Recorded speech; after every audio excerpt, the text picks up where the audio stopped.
I never thought I would become the kind of woman who cheated on her husband. But sometimes, life doesn't fall apart all at once. Sometimes, it happens slowly, one problem at a time. About 2 years ago, my husband was involved in a terrible car accident. He survived, but the accident changed almost everything. For months, he struggled physically and emotionally. Our marriage became different, and our bedroom life completely disappeared. At first, I tried to be understanding. I told myself it was temporary. I told myself my husband was going through something difficult. But after months of feeling lonely, frustrated, and unwanted, I began to feel invisible. And then, someone else entered my life. I'll call him Daniel. Daniel knew exactly what to say. He made me feel attractive again. He made me feel wanted. And before I knew it, I was having an affair with him. At first, I convinced myself it was only because my marriage was going through a difficult period. But eventually, my husband recovered. He got back on his feet, and slowly, our marriage began to heal. Our relationship became better. Our intimacy returned. And suddenly, I realized something terrible. I didn't want Daniel anymore. I wanted my husband. I wanted my family. I wanted my old life back. So I tried to end the affair, but Daniel refused. At first, he acted hurt. Then he became angry. And finally, he made a threat. He told me that if I ended things with him, he would tell my husband everything. I begged him not to. I reminded him that he had once told me he loved me. But Daniel simply said, "Your husband deserves to know that he's living a lie." I was terrified. My husband would never forgive me. My children were teenagers, and I knew they would hate me if they found out. I was so afraid of losing everything that I eventually told Daniel something I never should have said. I told him I would rather die than let him tell my husband. Daniel didn't seem concerned. He simply told me, "I'm still going to tell him." At that point, I realized I wasn't in a relationship with a man who loved me. I was trapped with a man who believed he owned me. So I stopped begging, and I started thinking. I secretly saved every message Daniel had ever sent me, every threat. Every time he told me he would expose me. Every time he said he would ruin my marriage if I left him.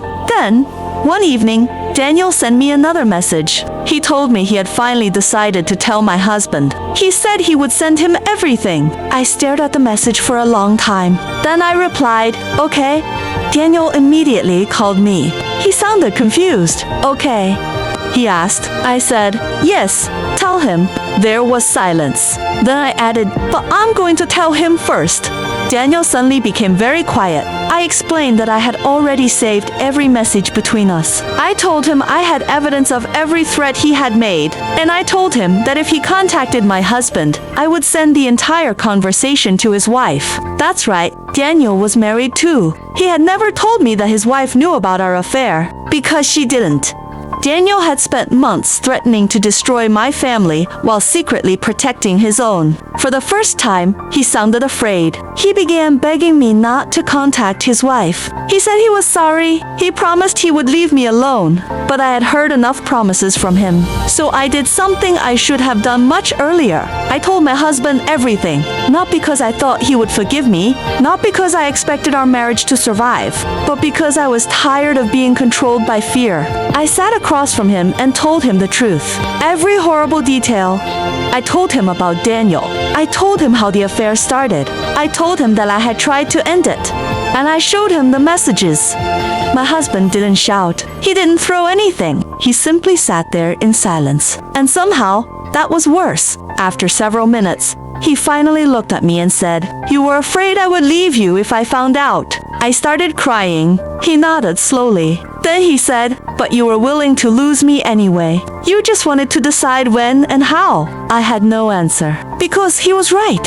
My husband did leave me, and I lost the life I had been so desperate to protect. My children were devastated. My family was furious, and I had to move out of the house. But then something unexpected happened. Daniel's wife found out too. And unlike me, she didn't spend months begging him to stay. She immediately filed for divorce. Daniel lost his marriage. He lost his family. And eventually, he lost his job after his wife revealed that he had been using his position to pursue women he worked with. The man who had threatened to destroy my life ended up destroying his own. But the real karma came later. Months after my divorce, I found out Daniel had started started seeing another woman, and he did exactly what he had done to me. He promised her that he loved her. He told her she was special.